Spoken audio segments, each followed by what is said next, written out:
Good morning, everybody, and welcome to the National Association of Latino Healthcare Executives conversations with top Latino healthcare executives. My name is Tom Shorter. I am a partner in the law firm of Husch Blackwell. Husch Blackwell is extremely proud to be able to be a sponsor and supporter of NALHE in its work across the United States in supporting Latino healthcare executives and education. And I've had the great pleasure to get to know our presenters for today, and I have the honor and opportunity to serve on the NALHE National Board of Directors as well.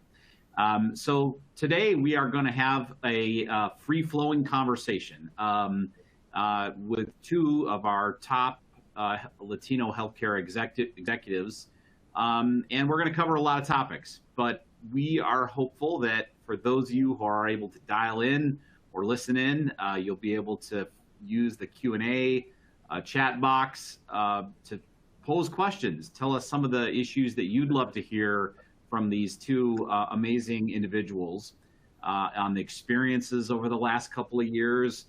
And as much as I keep wanting to say we've come to the end of this 2-year pandemic, and I really, really want to say that, I know we're not quite there, but we're maybe getting there. And you know, there's been a lot of lessons learned, and I think there's a lot of things to plan for, some challenges, how we're dealing with staffing issues and our greater communities, and we're gonna talk about those today. So to start out, what I'd like to do is ask each of our participants today to give a brief background, so all of the folks that are dialing in today know really the position that you're in. And the system that you work with, and then we'll dive into some of the discussion topics. So, Monica, why don't you go ahead and go first and give everybody a greeting and let them know your background. Well, good morning, and it is a pleasure to be with you this morning to be a part of this conversation. So thank you for the invitation, and certainly thank you, Tom, and to Husch Blackwell for your support in sponsoring of the National Association of Latino Healthcare Executives. So as Tom mentioned, I am Monica Vargas Mahar. I have the pleasure of serving as the Market Chief Executive Officer for the Carondelet Health Network located in Tucson, Arizona. I'm new to the organization, and I've been here almost a year, not quite yet at my anniversary mark, but previously served as a Chief Executive Officer with a hospital system in El Paso, Texas. So I'll be bringing to this conversation today a bit of my past experiences, both in my time in El Paso as well as in Tucson. In addition to those responsibilities that I have now that keep me busy at work, I'm also very proud to serve as the president and board chair of the NALHE organization, an organization that is very close to my heart. And I really thank all of you who are dialed in today to hear and be a part of this conversation. And I do hope, as you said, Tom, that this becomes an interactive dialogue with those that we're going to be, who are joining us today. So thank you. Fantastic. Thank you very much for that, Monica. And as you've heard me say before, thank you for all of your service to the board and to NALHE. It's a great asset, and it's amazing, particularly when people know how much of your day-to-day job you're busy. So you do this too, which is absolutely amazing. So Xavier, why don't you give us a little bit of your background as well? Well, thank you, Tom. And I would echo that. Monica does an excellent job of leading our organization. It's great to have her on board. It's great to have you as a partner as well. It's been a big help. And so, and welcome to everyone out there today. We're excited to share some of our insights today. My name is Xavier Villarreal. I've been the CEO here at Hillcrest Medical Center in Tulsa, Oklahoma for the last 3 years. I just celebrated my 3rd year anniversary last week. So really excited to be back where I actually started my career. So I've been in healthcare for over 25 years and got an opportunity to start my career here at Hillcrest and here in Tulsa.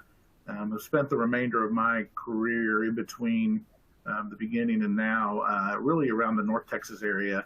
And so spent a number of years around the DFW area, but was really excited to get back here. And I remember my 1st year anniversary was right at the beginning of this pandemic. So I know Monica's has some strong experiences getting kind of started in that first year period. I think that was pretty eye-opening for me to jump in after year one, right into the middle of this pandemic, and really been kind of the focus for the last 2 years. But really glad to be here and share some of my insights. And again, thank you for your support, Tom.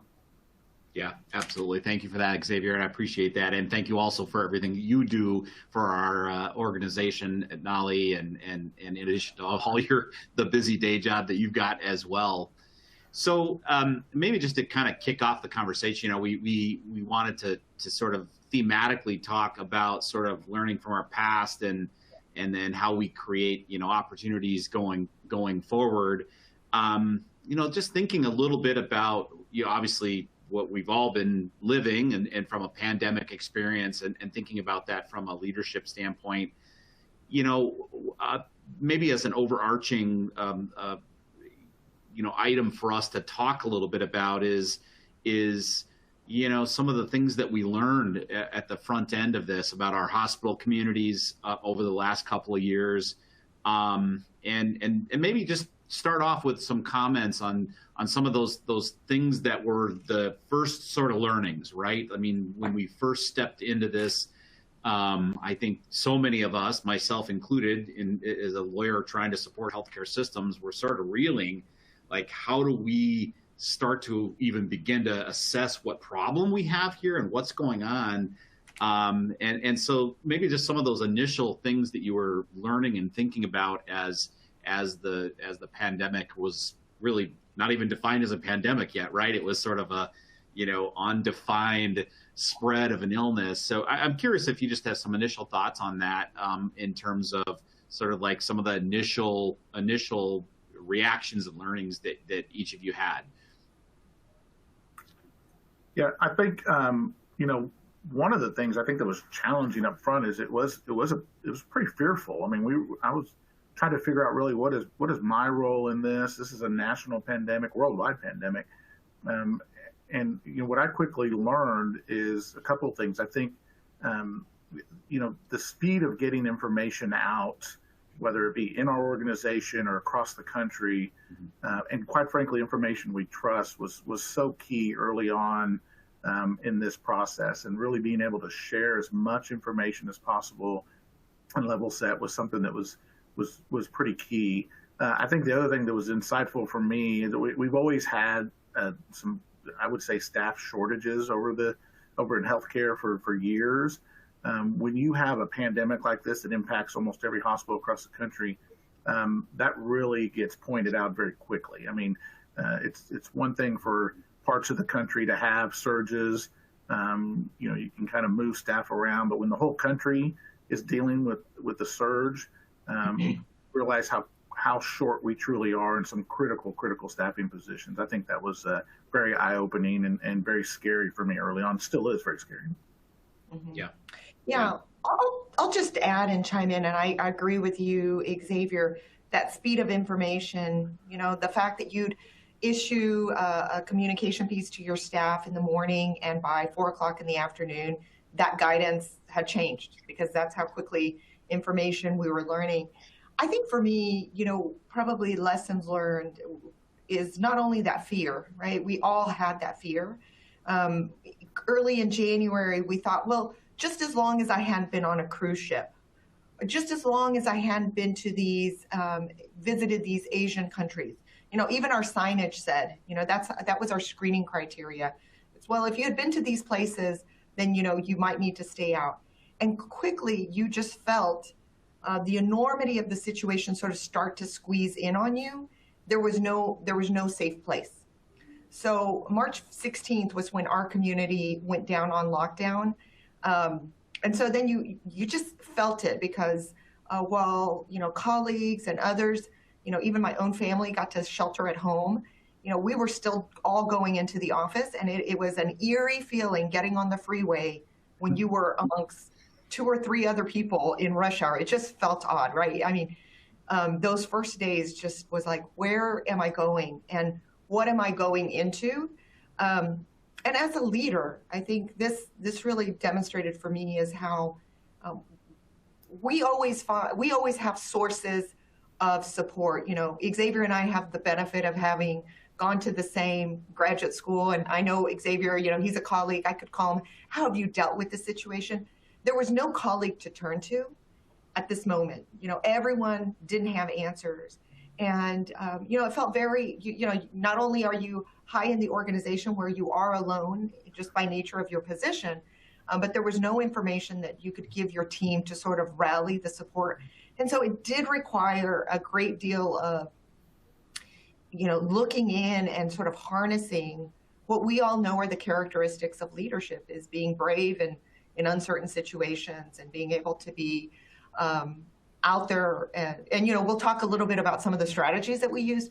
But to me, those were those moments where, quickly it went from, I was safe, I wasn't on a cruise ship, to, man, I was in a grocery store, and community transmission just soared in a matter of days and hours.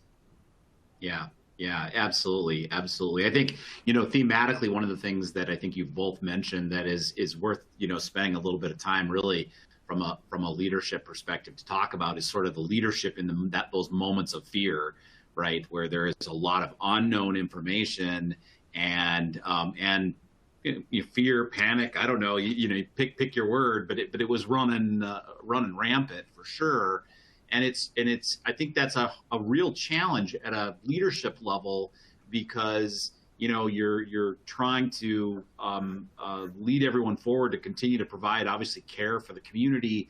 And Monica, you put it well. It's like, okay, well, 3 hours ago, this is what the state of the affairs was, but okay, well, that's all out. And so, some thoughts about how you deal with that from a leadership perspective, about letting staff know, yes, things are changing, but we're trying to address that particular issue the best that we can under the circumstances. And I know you both experienced that. I'd be curious if that's something that you were, having that additional conversation with your leadership team and staff to say, yes, it is changing. And don't let that further the panic, because otherwise we're going to be without any sort of calming of the waters and ability to serve the communities. I don't know, thoughts from either of you on that? I'm going to take a first pass at it, because Xavier, I think you're going to approach it slightly different.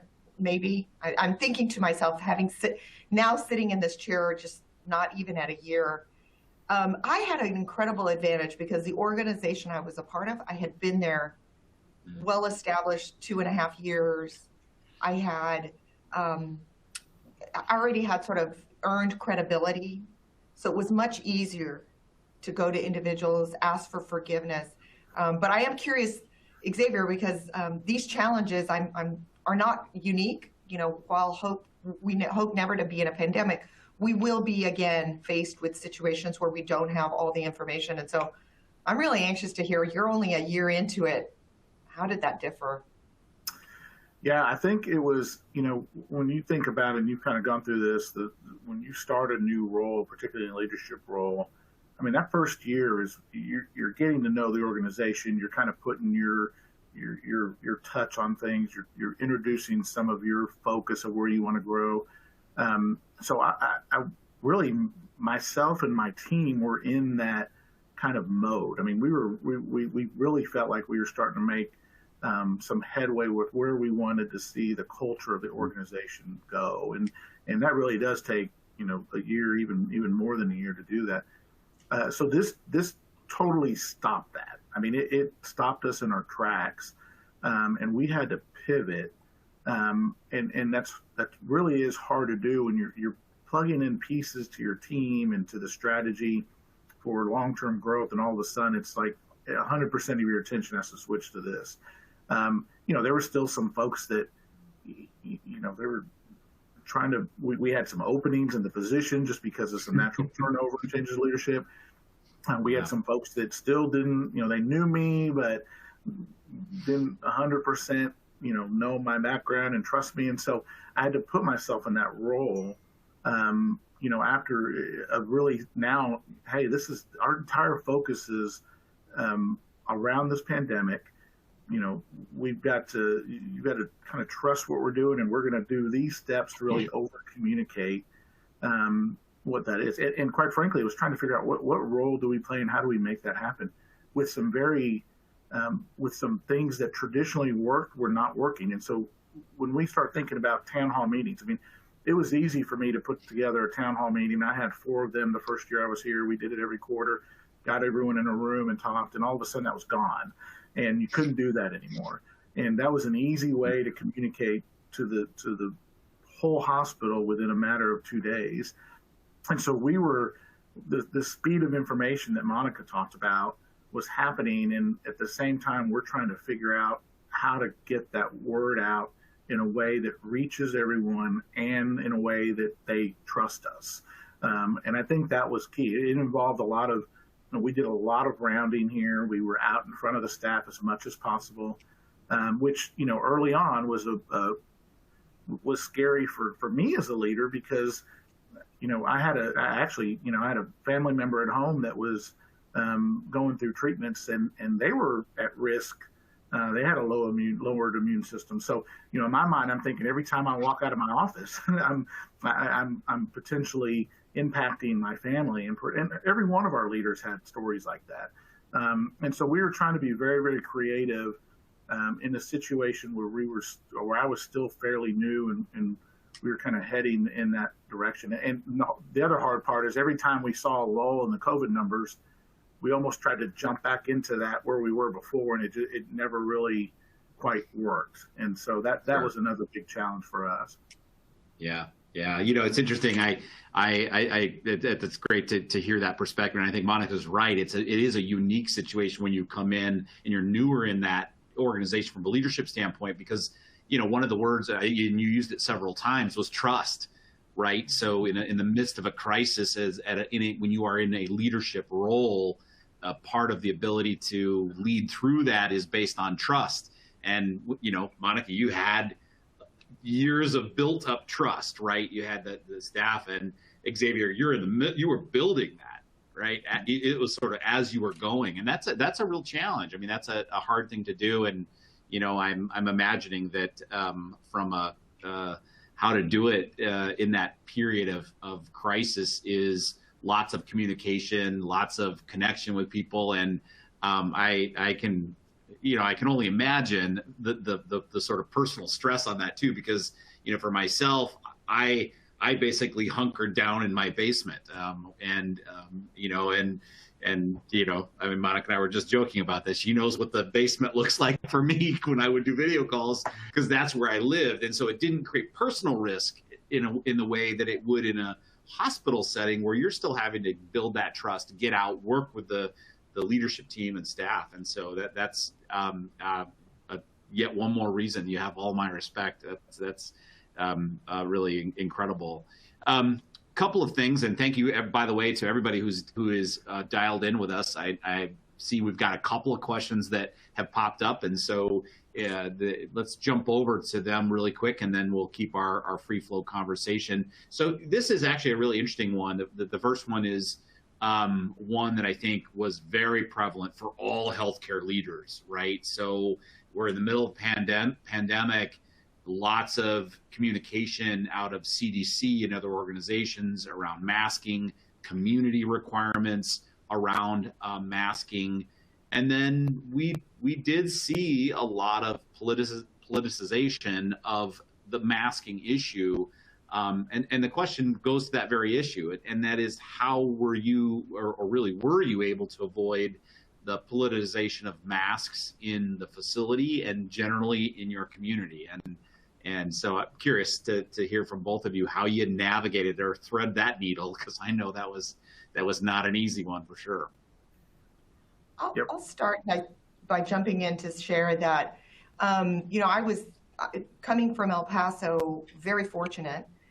This was not an issue for us.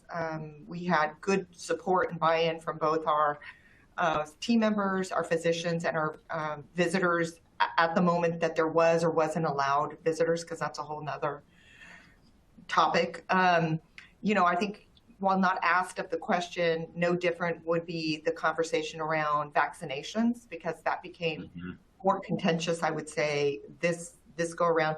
But I think the reason why we were successful in avoiding any politicization as a word of masks or vaccination is El Paso, Texas, in November of 2020 was actually on the national stage. It was the epicenter of the crisis in the country, having more active cases than our other large cities in the state. You know, when you look at counties that represent Houston, Dallas, San Antonio, and Austin, that combined number of active cases was less than what was sitting in El Paso, Texas, a community of 800,000.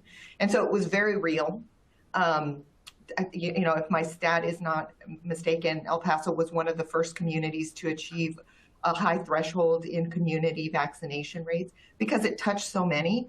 And I think people saw it, front and center. I think, and I certainly, Xavier may have a different perspective, but I think for us, that was the reason why it wasn't a political issue. It was, we saw what it could do. We will comply with the recommendations.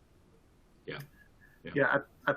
I would say in Oklahoma, it's probably a little bit of a different, as you might imagine, kind of the Midwestern states. We did have a little bit of a different reaction here locally.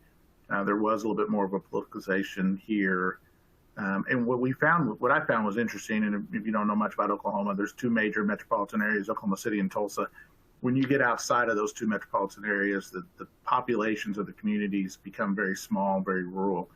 And so one of the things we saw is Tulsa, the city of Tulsa, had a great response to this and really encouraged through their health department, through the health leaders, really encouraged masking, vaccinations, and most people did really kind of adopt those rules. All the surrounding communities did not. And so we were receiving a lot of patients, transfers in from these rural hospitals, COVID positive patients. And, we tied it back to the fact that there was just not much of the support in some of these smaller communities for these types of measures. And so that was a little bit of a challenge. And one of the things two things we found that I think were insightful. First off, we found that people tended to trust their primary care physician.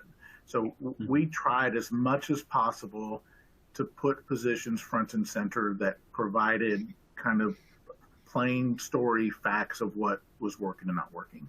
And it didn't always work, but a lot of times people look to that kind of physician or their personal physician even as that kind of person they trusted, back to that word of trust.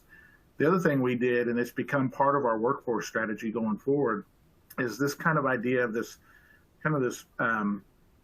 work environment and safety and security around what we do every single day. There was very few days of the week that we did not have someone at least get angry at our screeners that they had to mask. And so we had specific wording and scripting around that we trained them on. We had increased presence of the security in the area. We taught our security how to manage through that situation to where it didn't escalate.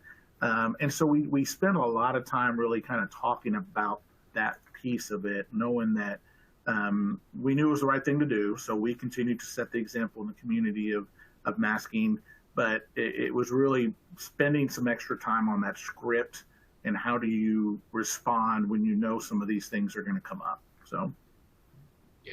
Yeah.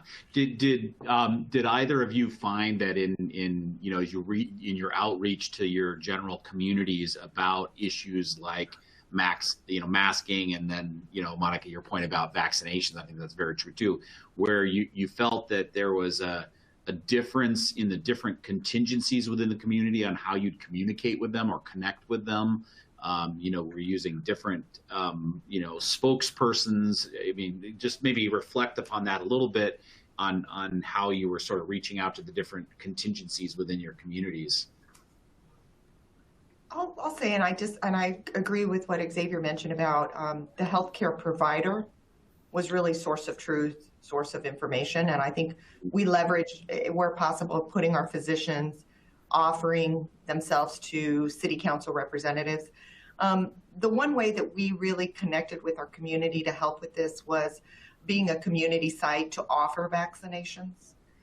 This, again, if you'll go back, this is at the beginning, January 2021, when in fact there was just such great demand for, grandparents to get vaccinated or, immunocompromised family members, and reintroduced ourselves as a place of where our community could come back to a hospital, not just in the moment of dealing with the COVID crisis, but for preventative care. And it was safe to walk into a hospital, and we had really good practices about how we were social distancing people. And, they got to see our teams in their, mask.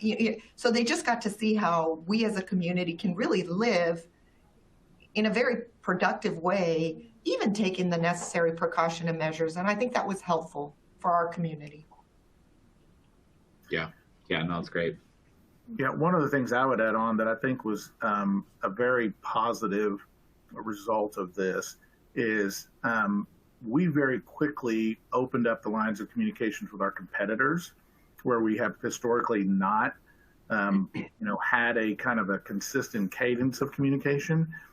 And we got to a point where daily we're sharing information with our competitors about, what are we seeing in regards to numbers? How are we managing visitation policies? How are we managing masking messaging? And so we made sure that not only our system, but the rest of our competitors in town were all on the same page. So it seemed to our community like a very clean, consistent message. So we weren't saying one thing and our competitors were, not enforcing masking. It was very consistent across the board. And that, to me, was a really good result of this. Is we quickly realized, hey, we're all in this together, and we've got some best practices we can share. And we can still be competitors, but still make sure we're doing the right thing for our patients in communities. So I thought that was a neat result of this. Yeah, no, it's a great point, and it's a community focused, aspect of that, right? It's really about how do we come together for the betterment for the general, entire community, even though technically you are competitors in that space. So it's a great point. I'm glad you raised that as well. One of the additional questions that popped in that I think ties well actually with this conversation too, which was how to avoid the political nature of the information that was coming out from the government, CDC, otherwise. As the question posed is written, it's what about the disinformation? And it's there was a lot of information coming out, and that really was an ongoing issue. And so with all of the speed of that disinformation, I think what the question is getting at, how did you deal with that? Because as much as you were probably getting questions about the information that was coming out, maybe from CDC or otherwise, there was a lot of disinformation coming out, which, fed into, fear and concerns. Thoughts on how you dealt as a healthcare leader in your community with that information, that disinformation? Yeah, I think you're right. And that was one of the things that amazed me in this is how much disinformation was out there. And sometimes how much, we as healthcare providers were questioned. And, I would say a couple of things. I think we were very focused, of course, on the science. And I do think there were some missteps even nationally in regards to how the information came out and how the story came out. We tried to share as much of that information up front and then really try to share our real life experience. So when it came to stuff like vaccinations, it was very easy for us to put out and say, here's how many patients in our hospital are inpatients that are not vaccinated. Like these are the clear numbers. We're not making this up. This is our experience. So you make your own conclusion from that. And so we were trying to very much share what our real experiences were, not necessarily what a national trend was, but here's what our hospital is going through.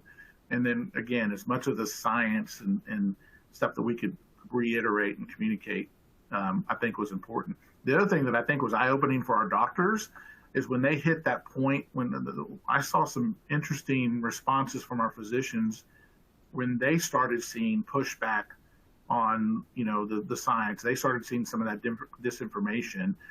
We had a couple of doctors that really kind of stepped up and said, hey, guys, we've got to approach this in a way that we stay calm and not overreact to negative information, that we really stay focused on what the right messaging is and know that our patients have a choice. At the end of the day, we're not going to force them to do anything. We've got to share the information as best as possible and let them make an educated decision about that. And we kind of stuck to that, and I think that did help from a disinformation standpoint.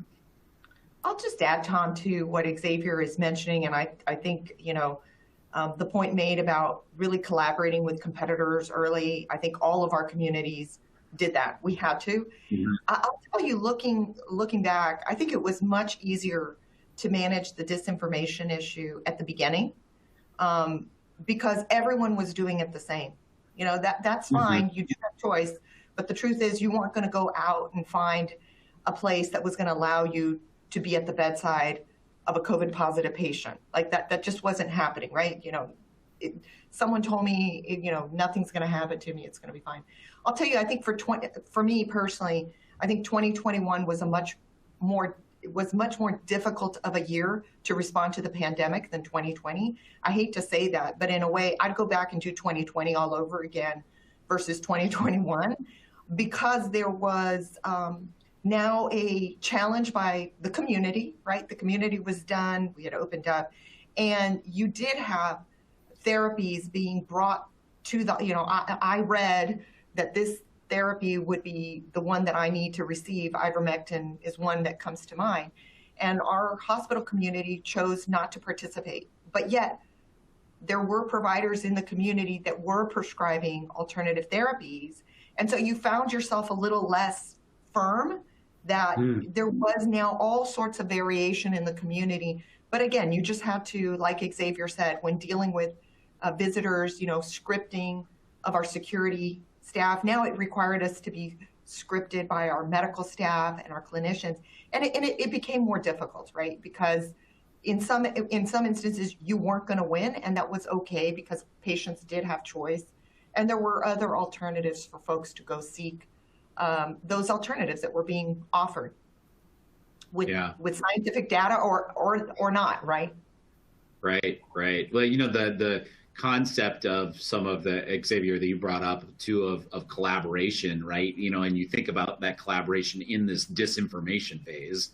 I can imagine how that is could be a powerful tool through collaboration. And I wonder if that falls in the camp for the two of you, as think about these lessons learned through the experience that people can carry forward. I wonder if that jumping quickly to collaboration with others that are in that industry is something you'd include on that list of, this is something to jump to pretty quickly in the event of something like this. I mean, is that sound fair from both of your perspectives that's on that list?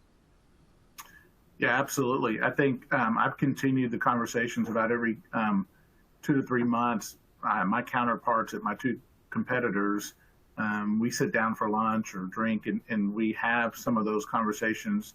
And I think one of the things, I've been able to see this as I go from hospital to hospital. I've gone from different hospitals in my career, is we're definitely more alike than we are different. I mean, the experiences that I'm experiencing, at Hillcrest are probably very similar to what Monica is experiencing.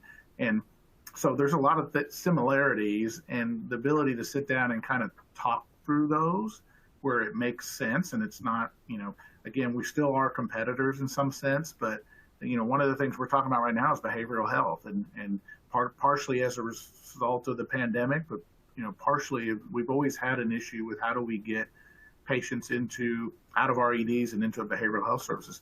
All of our hospitals in this community have that problem. So why not sit down and work together to try to fix it, while still remaining competitive in nature. And so I think that's going to be something, at least for me, that's really important going forward.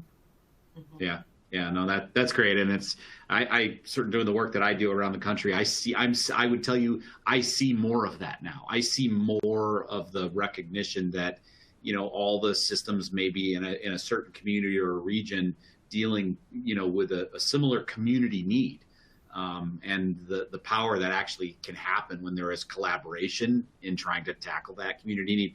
You gave a great example, and it's one I'm seeing a lot, which is the sort of the mental health support needs that occur in communities.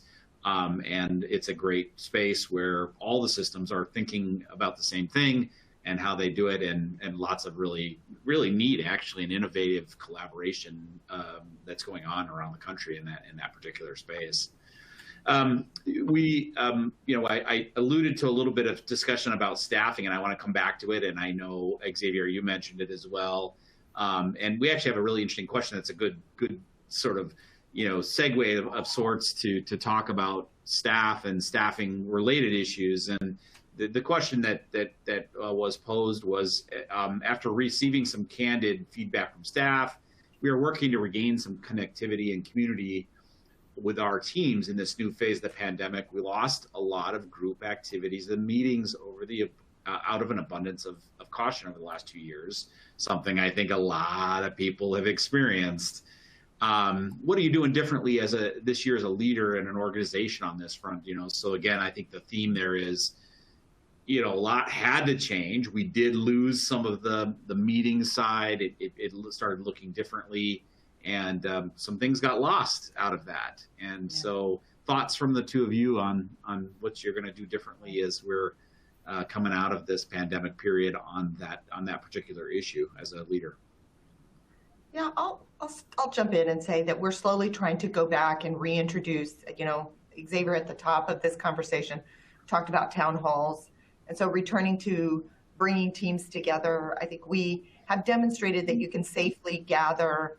Again, we still require masking in all large group settings, and where possible, we try to make our spaces large enough where you can safely, still gather and not feel like you're crowded in a space. But yeah, we've been through a lot as a team for 2 years. Here we were as a team of healthcare providers in the moment that we needed the most support from one another. What did we do? We put everyone behind a mask, told everyone you must be 6 feet apart, and you cannot even enjoy lunch with one another. You got to eat alone in a corner, right? And weren't there to support one another as everyone was experiencing these same fears and concerns together. So we're going back to bringing about our celebrations. And I think what we've demonstrated is you can still do all the things of before. You just have to consider the environment and the current situation that your community's in. So as we're looking forward to celebrating really the season of celebration, as I think of it, Nurses Week and Hospital Week, a lot more of our activities are looking at where we could leverage outdoor spaces and, food trucks in the parking lots and things where we can still come together and kind of take off the mask and see one another again for the first time. For me, for the first time meeting my team without the mask on. So. Yeah, I would agree with Monica. I think that's one of the things where we realize quickly is the personal connections and touches and closeness is an important part of the work we do as human beings. And I think, across the country, people have seen that when you're missing that becomes a little bit of a challenge. And so, to Monica's point, how do we start introducing some of that in a safe environment? And we have done a lot of stuff outside. That's been helpful for us.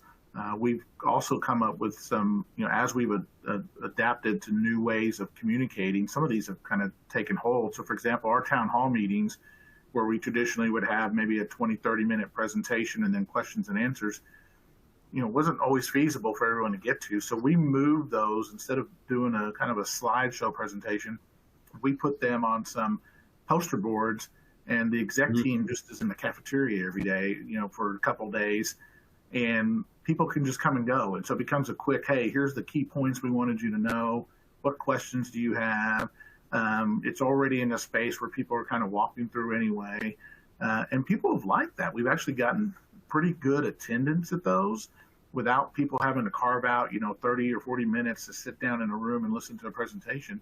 So we're keeping those. And so we're extending them to where instead of doing a couple hours, we'll block from 10 to 2 and try to cover the lunch hour. And so as we've identified new ways of delivering the message, those are things that I think are going to stick with us, that as we continue to kind of open back up, we'll be able to build on even more.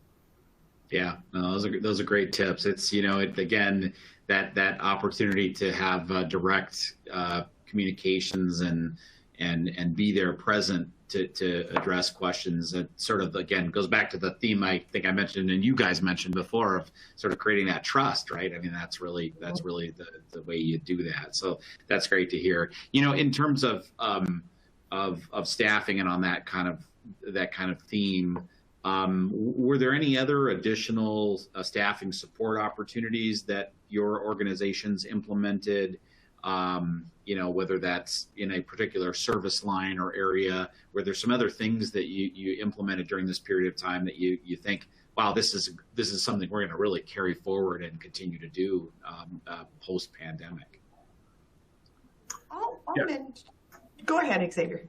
No, yeah, I think one of the other things that really came up for us was the wellness piece and how, you know, I think, you know, vulnerable staff can be sometimes. And, you know, part of that's the lockdown, part of that's just I describe this as, you know, the uniqueness in healthcare is when you go home and you're listening to the news about a pandemic, you come to work and you're hearing the same thing. It's almost a 24-hour cycle of, you don't ever really get a break away from this.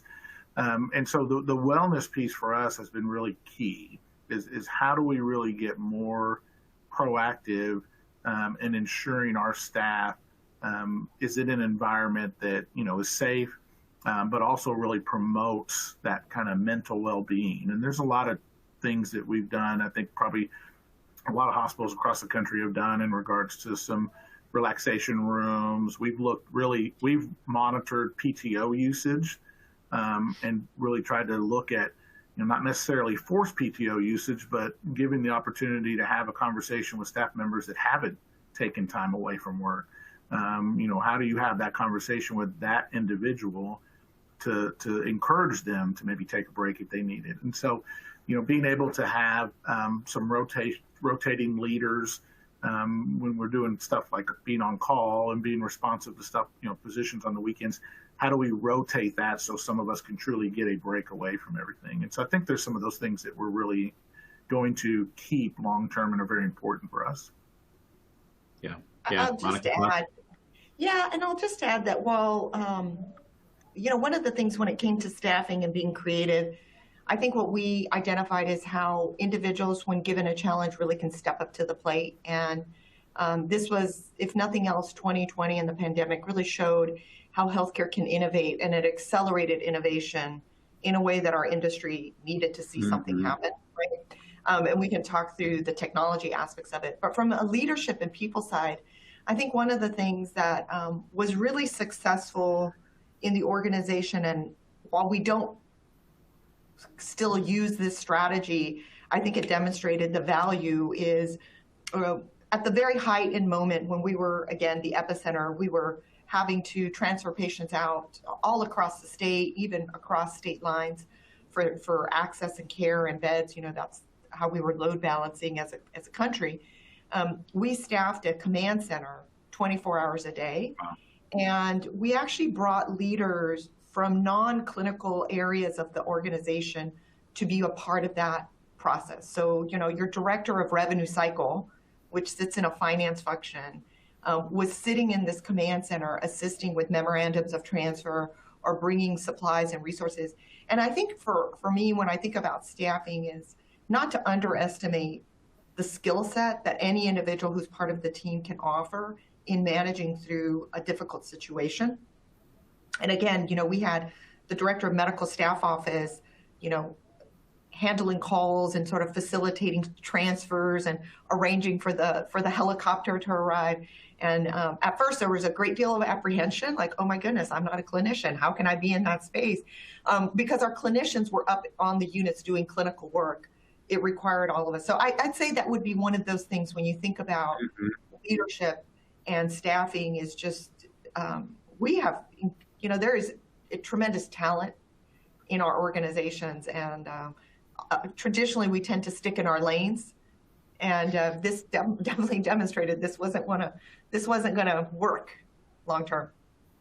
Yeah, absolutely. No, those are great points from both of you, and I you know, and on a personal level, I found that wellness aspect of it too was that came more to the forefront. It was more, I think, a part of some discussions because the the stress that was on, the staff in healthcare that were providing for the communities became more visible. It was more, prominent. And so it's a great point, and I think it's a great, from a leadership perspective, reminder. And Monica, your point about the medical technology, I can't help but sort of jump on that one too. I mean, there's some amazing stuff. I mean, I think everybody knows, and I certainly see it from the vantage point I come at this, telehealth and the sort of adoption of telemedicine really, I think, will be one of those things that for sure will carry forward.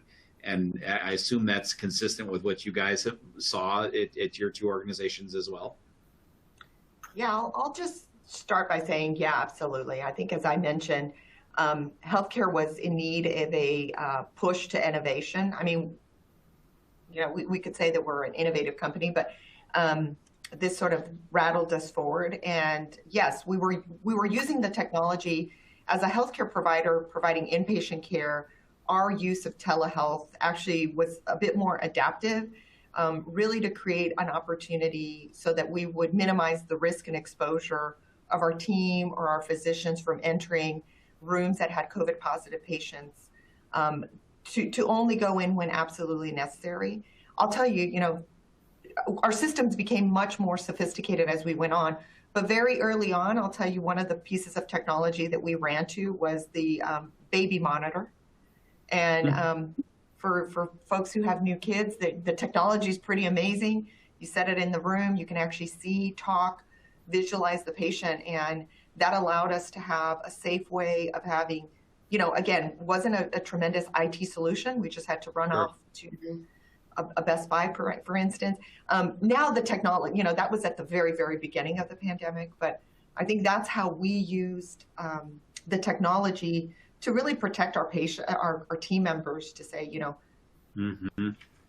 when a patient asks, what time is it, you don't have to race into the room. There's ways of being able to communicate for smaller tasks, and then only jumping into the room and being a part of the care when you absolutely, when it was that time to interact with our patients.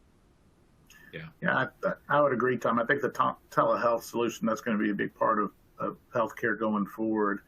I think one of the other things that has been eye-opening to me is some of the solutions, at least in my location, that we put into place historically.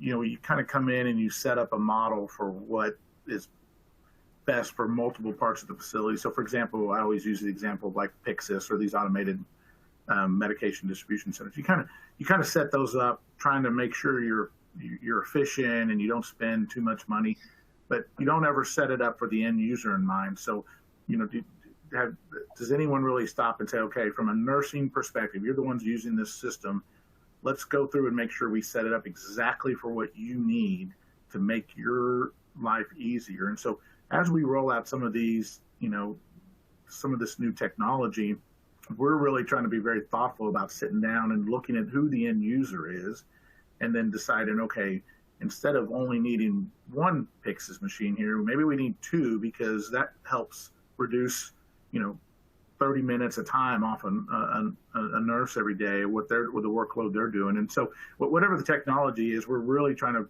focus in on what that end user needs, and building systems around that to reduce work, the amount of work or extra work that people have to do. I mean, because I think going forward, that whatever the new work model looks like, it's going to be, how do you reduce some of these extra steps and workload and take those off of some of the key people that you need at the bedside, and I think that's going to be important. Yeah, well, and there's nothing like a crisis of workload to push us, right? Both as an industry as a whole, to look for technological supports that make it easier. To your point, Xavier. So I think that's something that I'm sure will be carried forward by all the systems in the country. I'd like to hit on a couple of questions that I've seen come up from folks that are listening in, and I appreciate very much some of the questions. So one of them really starts to focus in on some discussions around the Latino Hispanic community, and in particular, one of the questions that's being posed is your thoughts collectively on why it seems that the Hispanic communities have been slow to get the vaccine and boosters, while they're at higher risk in some cases, and whether or not community health really works. So just comments from both of you about, do you see that to be the case? I think in the first instance of that there is a slower adoption on the vaccine and boosters among, or within the Hispanic community, and thoughts about where we go as and where you'll go as top Latino healthcare leaders to try to address that issue. I'll say, coming out of El Paso, we're 80% Hispanic, and I think I alluded to that we had very high vaccination results because of the fact that we were an epicenter. But I don't think you can take away still for other communities, even here in Arizona, that, in our relationship with healthcare as a minority population, and I'm talking all minorities, if we look at our Black, Asian, and Hispanic populations, there's been a great deal of mistrust. We have examples that we could go back in history, and I think that's a reality. And I think, I do think community health still works, because ultimately, whether it's the individual, whether it's at your parish home, as it's your community physician, your sort of that informal leader in your community who is saying it's safe. I think those are still some of the best avenues that we just need to find as healthcare organizations. How do we partner with them to give them the right information? Yeah, I agree with that. I think it does come down to trust, particularly in the Hispanic community. For us in Tulsa, we're under 20% Hispanic. We have a growing Hispanic community here, but there's not a lot of Hispanic providers or even bilingual providers in this community, and I'm sure that's a little different in El Paso. But that's a key part is making sure we find that right connection with that population, that they trust what we're saying. And quite frankly, one of the benefits of this vaccine was how quickly it was able to kind of be deployed. But I think the speed also created some distrust. I mean, there wasn't enough time to do kind of these outreach initiatives and really kind of maximize the use of some of these community health centers. And so it had to be the information that was distributed pretty quickly. And so I think sometimes that builds some distrust. So I think really finding the right providers that can connect with that population, and also retraining the providers. So for us, that's another aspect that we've missed in the past that we're focused on is there's some distrust from the patient of what they're hearing from the providers, but sometimes the providers have some perceptions of why patients are doing things the way they're doing things that may be cultural in nature, that we need to retrain the providers on how to recognize that and kind of pause a little bit. And so there's some things we're doing around that. We're doing a team birth initiatives where we really include the patient on the front end as part of the care team. That's been a huge win. And again, as part of that is just to continue to build that trust with that population. Yeah. No, those are really great points. And in that, again, going back to that sort of trust with the community and Monica, this, we've talked about this on other panels that you and I have done together. I'm a strong proponent of the idea that this is the part of the argument about the power of diversity in healthcare leadership, right? Is that healthcare leadership needs to be diverse in order to be able to serve the community as a whole. And that means being able to have diverse perspectives and understand the cultural issues that Xavier, you're highlighting too, that can sometimes relate to how that is actually communicated out to all facets of the healthcare community. So I think it's a really great point, and in many ways I would tell you I think it's part of what NALHE is about, is that diversity in healthcare leadership and making sure that the Latino perspective is there and prevalent and part of our leadership's teams.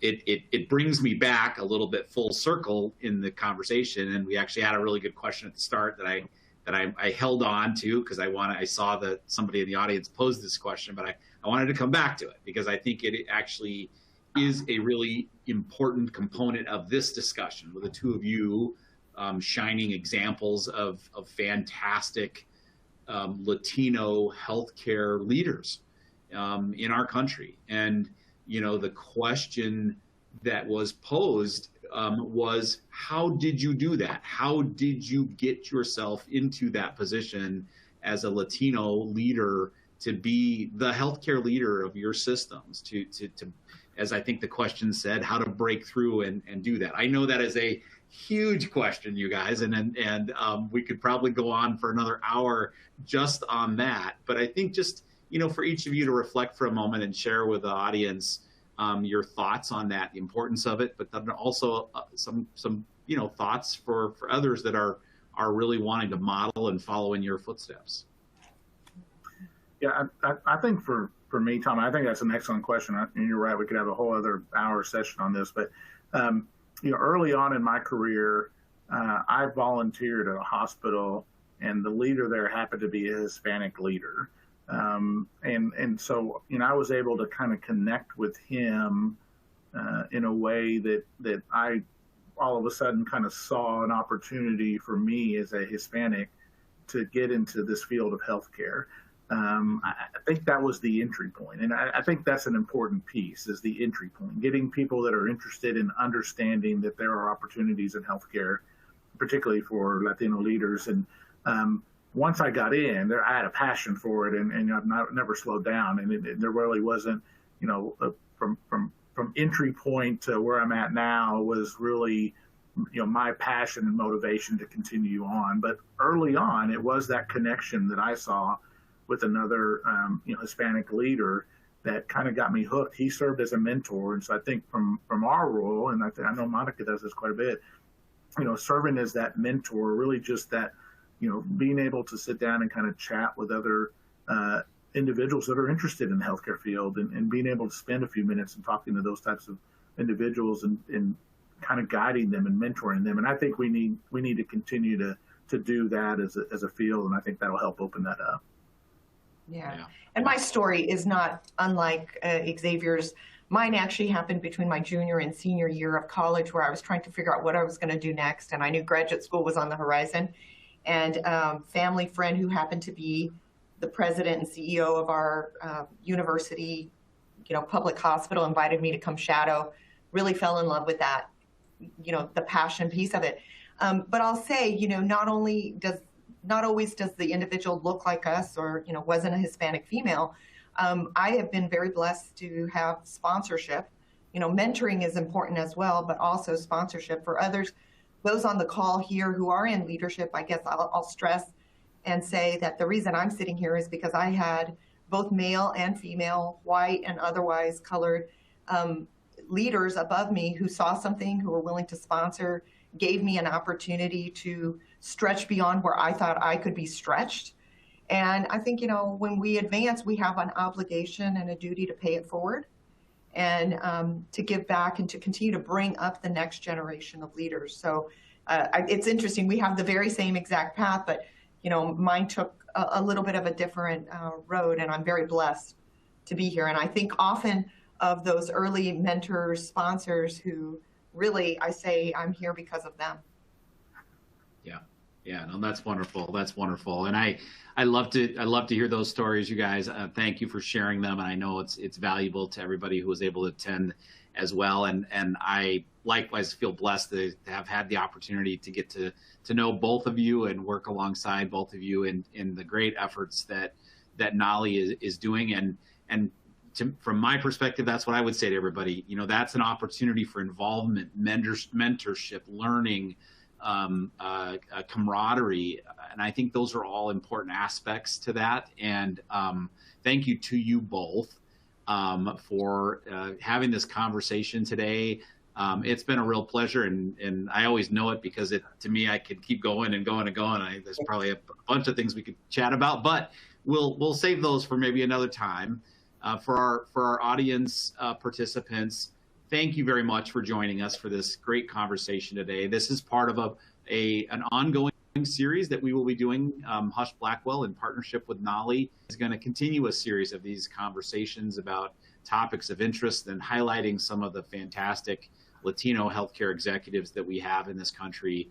And we look forward to doing that. And as a final point, before we let you all go for the afternoon, I would be remiss if I didn't put in a plug for the NALHE annual summit that will be coming up later this year. As you are all looking for those opportunities to get back and do some stuff live, that's going to be live. We're going to be all together in lovely Milwaukee, Wisconsin. I promise there not to be snow on the ground when and it'll be a really fantastic event, and we're looking forward to it. So again, Monica, Xavier, thank you for spending the time with our audience today, and thank you everyone for joining us today for this discussion. Have a great afternoon. Thank you. Thank you, Tom.